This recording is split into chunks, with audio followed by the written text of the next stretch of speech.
প্রয়াত সর্বোচ্চ নেতা আয়াতুল্লাহ আলী খামেনির দ্বিতীয় জানাজা হয়েছে পবিত্র কোম শহরে।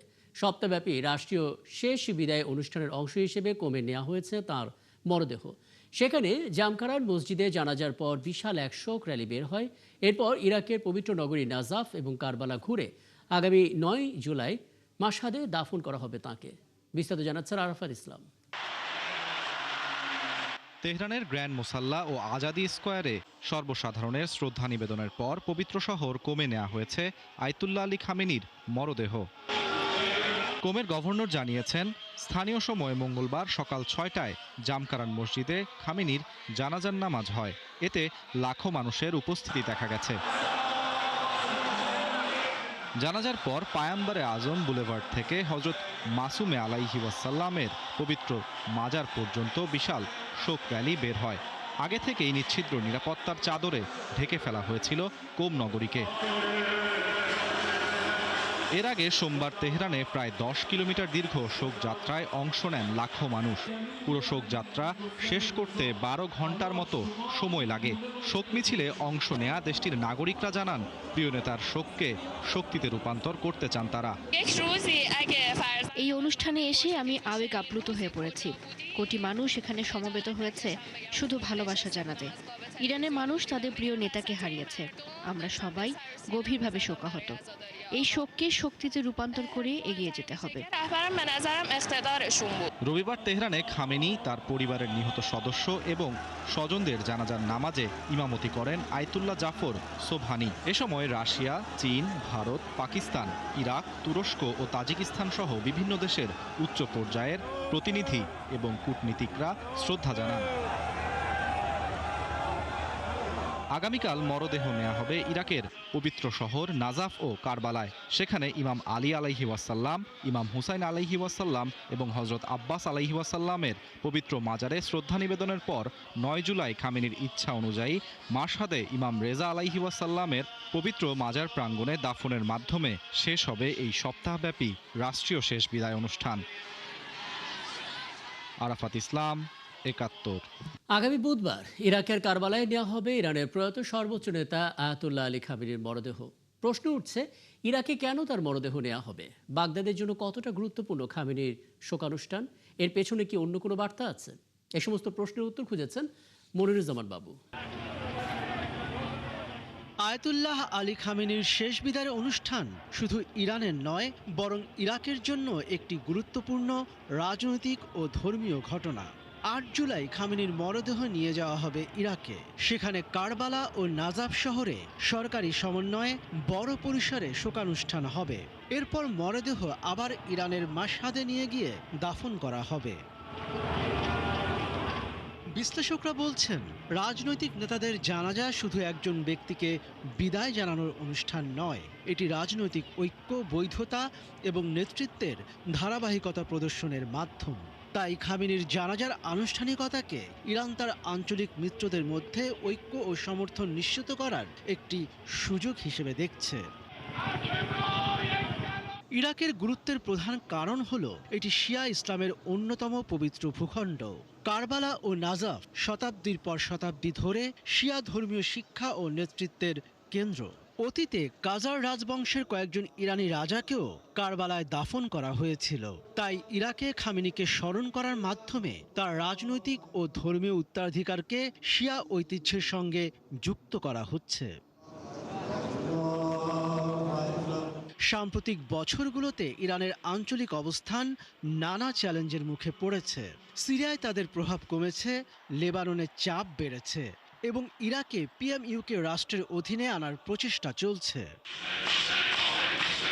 এই পরিস্থিতিতে ইরাকে বড় আকারের শোকানুষ্ঠান দেখানোর উদ্দেশ্য হলো ইরানের আঞ্চলিক মিত্ররা এখনও একসঙ্গে রয়েছে এবং তাদের সম্পর্ক শুধু সামরিক নয়, সামাজিক ও রাজনৈতিকভাবেও শক্তিশালী। খামেনির জানাজার আনুষ্ঠানিকতা 4 মাস পার হচ্ছে। এই সময় ইরান আবার যুক্তরাষ্ট্রের সঙ্গে আলোচনা শুরু করেছে। উপসাগরীয় দেশগুলো আঞ্চলিক উত্তেজনা কমানোর চেষ্টা করছে এবং ইরাক নিজেকে যুদ্ধ থেকে দূরে রাখার নীতি অনুসরণ করছে। তাই এই শেষ বিদায়ের অনুষ্ঠান শুধু অতীতকে স্মরণ করা নয়, বরং মধ্যপ্রাচ্যের একটি নতুন রাজনৈতিক পর্যায়ের প্রতীক হিসেবেও দেখা হচ্ছে। মনিরুজ্জামান বাবু, ৭১। শুধু শোক নয়, ইরানের প্রয়াত সর্বোচ্চ নেতা আয়াতুল্লাহ আলী খামেনিকে ঘিরে স্মৃতি, ভালোবাসা, আনুগত্য আর প্রতিশোধের বার্তায় মুখর এখন রাজধানী তেহরান। দেয়ালে শোক বার্তা লিখে অনুভূতি প্রকাশ করে যাচ্ছেন হাজারো মানুষ। কেউ তাকে স্মরণ করছেন জাতির নেতা হিসেবে, কেউ আবার আহ্বান জানাচ্ছেন তার মৃত্যুর প্রতিশোধের। আরও জানাচ্ছেন চৈতি সরওয়ার। দেয়ালে একের পর এক বার্তা লিখে যাচ্ছেন মানুষজন। কোথাও প্রিয় নেতাকে শেষবারের মতো দেখতে না পারার আক্ষেপ, কোথাও তার প্রতি অটুট আনুগত্যের অঙ্গীকার, আবার কোথাও চিরশত্রু যুক্তরাষ্ট্রের বিরুদ্ধে প্রতিশোধের আহ্বান। আয়াতুল্লাহ আলী খামেনির স্মরণে আয়োজিত রাষ্ট্রীয় শোক অনুষ্ঠানে এমন আবেগঘন দৃশ্যই এখন দেখা যাচ্ছে তেহরান জুড়ে। সেনা সদস্য, ধর্মীয় শিক্ষার্থী, সরকারি কর্মকর্তা এবং সাধারণ জনতা, সব শ্রেণী পেশার মানুষ অংশ নিচ্ছেন এই আয়োজনে। আমি লিখেছি, আমি এসেছিলাম, কিন্তু আপনি ছিলেন না আমার প্রিয় নেতা। ছোটবেলায় রমজানে তার পেছনে দাঁড়িয়ে নামাজ পড়েছিলাম, এরপর আর তাকে দেখার সুযোগ হয়নি। শোকবার্তার ভাষায় যেমন উঠে আসছে আবেগ, তেমনি ফুটে উঠছে ভবিষ্যৎ নিয়ে প্রত্যাশাও। অনেকেই বলছেন, খামেনির আদর্শ অনুসরণ করে দেশের জন্য কাজ করাই হবে তার প্রতি প্রকৃত শ্রদ্ধা। আমি চাই আমার ছেলে এই দেশের জন্য কাজে আসুক, বিজ্ঞানী, উদ্ভাবক, গণিতবিদ কিংবা সৈনিক হিসেবে। দেশের সেবা করার জন্য শুধু অস্ত্র হাতে নেওয়াই যথেষ্ট নয়। শুধু স্মৃতিচারণ নয়, জোরালোভাবে উঠে আসছে প্রতিরোধের বার্তাও। অনেকেই বলছেন, খামেনির মৃত্যু ইরানকে আরও ঐক্যবদ্ধ করবে। স্মরণে রাখা দেয়াল জুড়ে কেউ লিখছেন সাহসের কথা, কেউ আনুগত্যের অঙ্গীকার। মানুষ এখানে ভালোবাসা, সাহস আর প্রতিশোধের কথা লিখছে।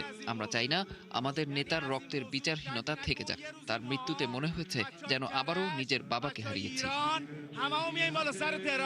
কয়েকদিন ব্যাপী এই রাষ্ট্রীয় শোক অনুষ্ঠান চলবে ইরানের বিভিন্ন শহরের পাশাপাশি ইরাকের কারবালা ও নাজাফেও।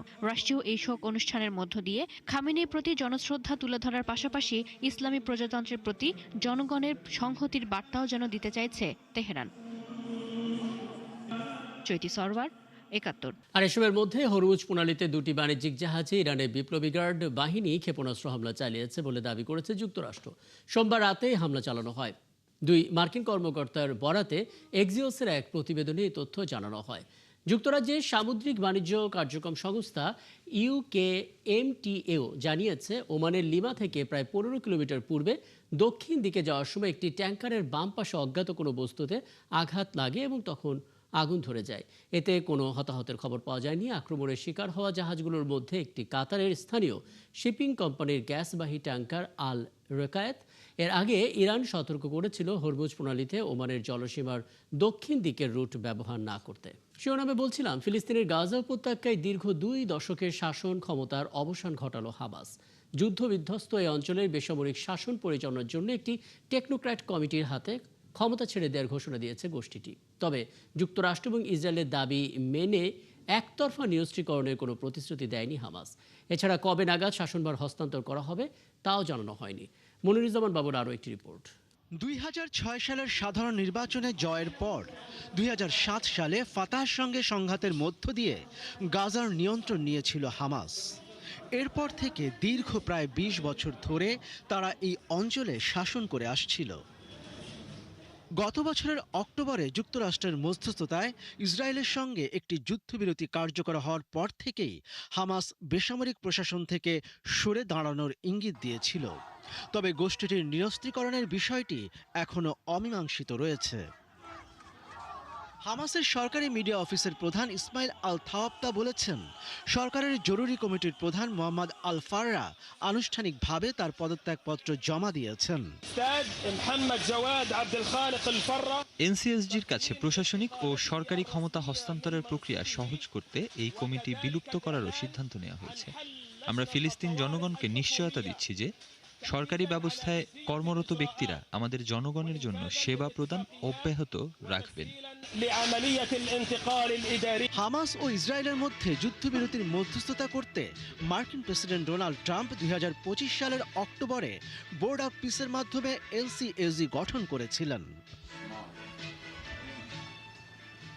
হামাসের মুখপাত্র হাজেম কাসেম জানান, হামাস একটি নতুন পদক্ষেপ নিয়েছে যে তারা আর গাজা উপত্যকার দায়িত্বে থাকবে না। এর উদ্দেশ্য হল দখলদারিত্বের যে কোনো অজুহাত দূর করা। এদিকে এনসিএজির প্রধান আলী সাদ হামাসের এই ঘোষণাকে স্বাগত জানিয়েছেন।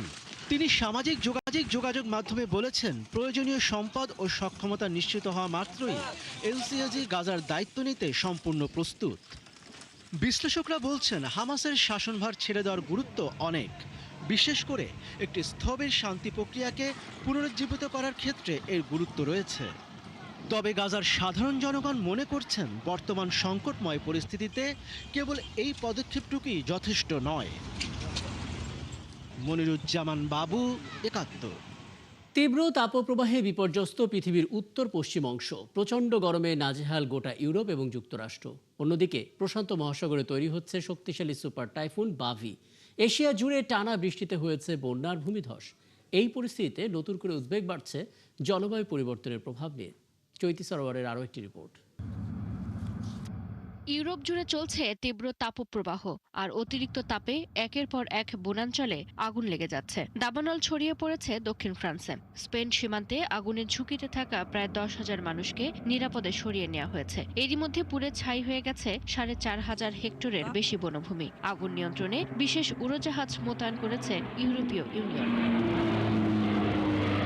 একই সময়ে দাবানলে পুড়ে গেছে স্পেনের কাতালোনিয়ার একটি প্রাকৃতিক উদ্যানের বিস্তীর্ণ অঞ্চল। তীব্র গরম, শুষ্ক আবহাওয়া এবং দমকা বাতাসের কারণে আগুন নেভাতে হিমশিম খাচ্ছেন দমকল কর্মীরা। ইউরোপের মতোই তাপপ্রবাহ চলছে যুক্তরাষ্ট্রেও। গত এক সপ্তাহে অন্তত 24 জনের মৃত্যু হয়েছে ভয়াবহ গরমে। দেশটির মধ্য পশ্চিমাঞ্চল থেকে পূর্ব উপকূল পর্যন্ত প্রায় 4.5 কোটি মানুষ এখনও চরম তাপমাত্রার সতর্কতার মধ্যে আছেন। বিভিন্ন অঙ্গরাজ্যে ভাঙছে তাপমাত্রার রেকর্ড। আবহাওয়াবিদরা সতর্ক করে বলেছেন, উচ্চ তাপমাত্রা ও আর্দ্রতার কারণে হিটস্ট্রোক সহ গরমজনিত অসুস্থতার ঝুঁকি আরও বেড়েছে।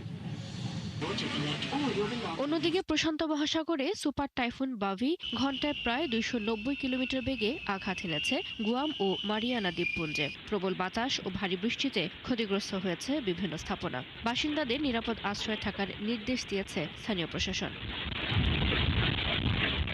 এশিয়ার মধ্যে ভারতে মৌসুমী বৃষ্টির তাণ্ডবে বিপর্যস্ত মহারাষ্ট্র। টানা বৃষ্টিতে মুম্বাই পুনে এক্সপ্রেসওয়েতে ভূমিধস হয়েছে। তলিয়ে গেছে রাস্তাঘাট, ব্যাহত হচ্ছে স্বাভাবিক যান চলাচল। জলাবদ্ধ এলাকাগুলো থেকে বাসিন্দা ও বিদেশি পর্যটকদের উদ্ধার করে নিরাপদ আশ্রয়ে নিয়ে যাচ্ছেন উদ্ধার কর্মীরা। আরও ভারী বৃষ্টির পূর্বাভাস দিয়েছে দেশটির আবহাওয়া বিভাগ। প্রতিবেশী দেশ চীনেও বাড়ছে বন্যা প্রকোপ। টাইফুন মেসাকের প্রভাবে গুয়াংশি অঞ্চলের রাজধানী নানিংয়ে অতি ভারী বৃষ্টিতে বাঁধ ভেঙে হঠাৎ বন্যা দেখা দিয়েছে। সর্বোচ্চ পর্যায়ের বন্যা সতর্কতা জারি করেছে কর্তৃপক্ষ। ঝুঁকিপূর্ণ এলাকা থেকে বাসিন্দাদের সরিয়ে নেওয়ার পাশাপাশি চলছে উদ্ধার কার্যক্রম। চৈতি সরোয়ার, ৭১। ভেনেজুয়েলায় গেল সপ্তাহের জোড়া ভূমিকম্পে এখনও বেড়েই চলেছে হতাহতের সংখ্যা। দেশটির আইন প্রণেতা হোর্হে রদ্রিগেজের সবশেষ তথ্য অনুযায়ী নিহতের সংখ্যা বেড়ে দাঁড়িয়েছে 3,535 জনে, আর আহতদের সংখ্যা পৌঁছেছে 16,740 জনে। গেল 24 জুন 7.2 এবং 7.5 মাত্রার দুটি শক্তিশালী ভূমিকম্পে ঘরবাড়ি হারিয়েছেন প্রায় 18,000 মানুষ। পুরোপুরি ধ্বংস হয়েছে 60,000 ভবন। রাজধানী কারাকাস ও লাগুইরার 80টি আশ্রয় কেন্দ্রে অবস্থান করছেন 12,800 জনেরও বেশি মানুষ। হাজারো বাস্তুচ্যুত মানুষ এখনও খোলা আকাশের নিচে কিংবা অস্থায়ী আশ্রয় কেন্দ্রে মানবেতর জীবন কাটাচ্ছেন। আর সবচেয়ে ক্ষতিগ্রস্ত লাগুইরা এখনও চলছে উদ্ধারের কাজ। তবে উদ্ধার ও ত্রাণ কার্যক্রমে ধীর গতির অভিযোগ তুলে সরকারের সমালোচনা করছেন স্থানীয় বাসিন্দারা। ইউক্রেনের রাজধানী কিয়েভ এবং এর চারপাশের অঞ্চলগুলোয় ক্ষেপণাস্ত্র ড্রোন হামলা চালিয়েছে রাশিয়া। এই হামলায় গত 24 ঘন্টা অন্তত 28 জন নিহত হয়েছেন। ইউক্রেনের কর্মকর্তা বলছেন, এই হামলা যুক্তরাষ্ট্রের তৈরি বিমান প্রতিরক্ষা ইন্টারসেপ্টরে যে ব্যাপক ঘাটতি রয়েছে সেটাই তুলে ধরেছে। ইউক্রেনের বিমান বাহিনীর তথ্যে দেখা গেছে, রাশিয়া যে 23টি ব্যালিস্টিক ক্ষেপণাস্ত্র ছুড়েছে তার একটিও আটকাতে পারেনি ইউক্রেনের সামরিক বাহিনী। এর আগে রাশিয়ার সেন্ট পিটার্সবার্গের একটি তেল টার্মিনালে ড্রোন হামলা চালায় ইউক্রেন। ক্রেমলিন জানায়, কিয়েভের ছোড়া 500টিরও বেশি ড্রোন ও ক্ষেপণাস্ত্র তারা ভূপাতিত করেছে। ওদিকে তুরস্কে ইউক্রেনের প্রেসিডেন্ট ভলোদিমির জেলেনস্কির সঙ্গে বৈঠকে বসবেন মার্কিন প্রেসিডেন্ট ডোনাল্ড ট্রাম্প। ন্যাটো সম্মেলনের ফাঁকে হবে এই বৈঠক। ইউক্রেন যুদ্ধ বন্ধে আলোচনা করার কথা আছে ওই বৈঠকে। মঙ্গলবার সম্মেলনে যোগ দিতে যুক্তরাষ্ট্র থেকে তুরস্কের উদ্দেশ্যে রওনা দেন ট্রাম্প। তার প্রথম বৈঠকটি হবে সম্মেলনের আয়োজক দেশ তুরস্কের প্রেসিডেন্ট রিসেপ তাইয়েপ এরদোয়ানের সঙ্গে। হোয়াইট হাউস বলছে, ট্রাম্প সিরিয়ার প্রেসিডেন্ট আহমেদ আল শারার সঙ্গেও বৈঠক করবেন। তুরস্কের আঙ্কারায় 2026 সালে ন্যাটো সম্মেলন চলবে বুধবার পর্যন্ত।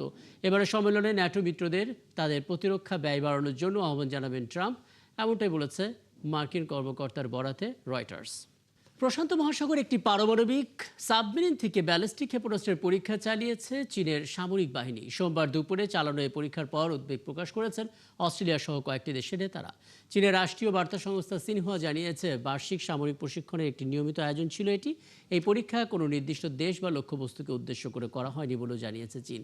এই পরীক্ষা এমন সময়ে চালানো হলো যখন ফিজির সাথে প্রতিরক্ষা নিয়ে একটি চুক্তি স্বাক্ষর করেছে অস্ট্রেলিয়া। এ বিষয়ে অস্ট্রেলিয়ার পররাষ্ট্রমন্ত্রী পেনি ওং বলেছেন, চীনের কর্মকাণ্ড প্রশান্ত মহাসাগরীয় অঞ্চলকে অস্থিতিশীল করে তুলছে।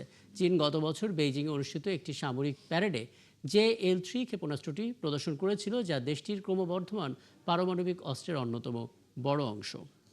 মিয়ানমারের রাখাইন রাজ্যের বেশ কয়েকটি শহরের নাম পরিবর্তনের উদ্যোগ নিয়েছে বিদ্রোহী গোষ্ঠী আরাকান আর্মি। দেশটির সংবাদ মাধ্যম ইরাবতী একটি প্রতিবেদনে জানিয়েছে, পাকতাও এবং মিনবিয়া সহ বেশ কয়েকটি শহরের নাম পরিবর্তন করার প্রস্তুতি নিচ্ছে তারা। এর মধ্যে পাকতোয়ার নাম ভিরাথানি এবং মানবিয়া শহরের নাম পরিবর্তন করে আঞ্জানাপুরা রাখার পরিকল্পনা করা হয়েছে। রাখাইন রাজ্যের 17টি অঞ্চলের মধ্যে 14টি নিয়ন্ত্রণ করছে আরাকান আর্মি। এর মধ্যে 2024 সালের শুরুতে দখল নেয় পাকতাও ও মিনবিয়া শহর। এরপর মংরু এবং সিত্তোয়ায়ের নতুন নামকরণ করার পরিকল্পনা করেছে আরাকান আর্মি। শ্রীলঙ্কার পশ্চিমাঞ্চলীয় শহর নেগম্বোর কারাগারের দাঙ্গায় অন্তত 26 জন নিহত হয়েছে। নিহতদের মধ্যে 5 কারারক্ষীও আছেন। এই সংঘাতে আহতের সংখ্যা 100 ছাড়িয়েছে। রোববার সকাল থেকে সোমবার সকাল পর্যন্ত সংঘাত চলে। পরে শ্রীলঙ্কার সরকার সেনা মোতায়েনের পর পরিস্থিতি নিয়ন্ত্রণে আসে। মনিরুজ্জামান বাবুর আরও একটি রিপোর্ট। শ্রীলঙ্কার পশ্চিমাঞ্চলীয় উপকূলের নেগম্বো কারাগারে রবিবার প্রথম দফায় বিচারাধীন ও সাজাপ্রাপ্ত বন্দীদের মধ্যে সংঘর্ষের সূত্রপাত হয়। প্রাথমিক সেই সংঘর্ষে 2 বন্দী নিহত এবং 38 জন আহত হন। তবে সোমবার পরিস্থিতি আরও জটিল আকার ধারণ করে এবং কারারক্ষীদের সাথে বন্দীদের নতুন করে ব্যাপক সংঘর্ষ শুরু হয়। এক পর্যায়ে পরিস্থিতি নিয়ন্ত্রণে আনতে পুলিশ ও কারারক্ষীরা গুলি ছুড়তে বাধ্য হয়। কারাগারের এই চরম উত্তেজনাকর পরিস্থিতি নিয়ন্ত্রণে আনতে পরবর্তীতে সেখানে সেনা মোতায়েন করেছে শ্রীলঙ্কা সরকার। বর্তমানে আহতদের স্থানীয় বিভিন্ন হাসপাতালে চিকিৎসা দেওয়া হচ্ছে। সংঘর্ষের কারণ তাৎক্ষণিকভাবে জানা যায়নি। পুলিশ জানিয়েছে, কারাগারের বিভিন্ন অংশ এখনো তল্লাশি ও পরিষ্কার করা হচ্ছে। একই সঙ্গে নিহত ও আহতদের পরিচয় শনাক্তের কাজ চলছে। এদিকে পরিস্থিতি শান্ত করার লক্ষ্যে নেগম্বো কারাগার থেকে বন্দীদের অন্য কারাগারে স্থানান্তরের পদক্ষেপ নেওয়া হচ্ছে বলে বিভিন্ন সূত্র জানিয়েছে। 2417 জন বন্দী ধারণ ক্ষমতার এই কারাগারে হঠাৎ কেন এমন ভয়াবহ সংঘর্ষের সূত্রপাত হলো তা খতিয়ে দেখতে কারা কর্তৃপক্ষ ইতিমধ্যে একটি উচ্চ পর্যায়ের তদন্ত কমিটি গঠন করেছে। অপ্রীতিকর ঘটনা এড়াতে কারাগার ও এর আশপাশের এলাকায় নিরাপত্তা জোরদার করা হয়েছে। মনিরুজ্জামান বাবু, 71। এছাড়া এখনকার আয়োজনে বিশ্বের আরও নতুন কিছু খবর এবং তার বিশ্লেষণ নিয়ে আগামীকাল সকাল 9:30টায় আবারও হাজির হবে বিশ্বযোগ। সরাসরি সংবাদ অনুষ্ঠান দেখতে চোখ রাখুন 71 ফেসবুক পেজে এবং সাবস্ক্রাইব করুন 71 ইউটিউব চ্যানেল। থাকুন 71 সাথে।